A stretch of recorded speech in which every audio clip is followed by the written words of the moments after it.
En Teabo, como parte de las actividades por el Día Internacional de los Pueblos Indígenas que se conmemoró el 9 pasado, la secretaria de la Cultura y las Artes, Loreto Villanueva Trujillo, entregó 12 reconocimientos a mujeres y hombres por sus aportaciones para la conservación de las tradiciones e identidad mayas.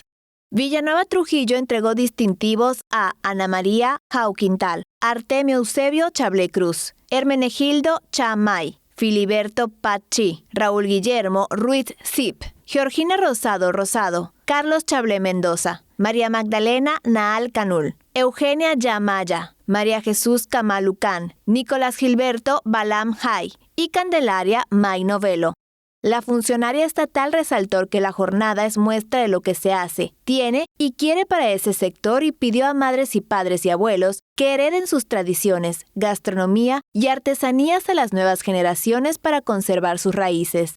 El director general del Instituto para el Desarrollo de la Cultura Maya, Eric Villanueva Mucul, resaltó la importancia de recordar y mantener vigentes las aportaciones de las comunidades indígenas.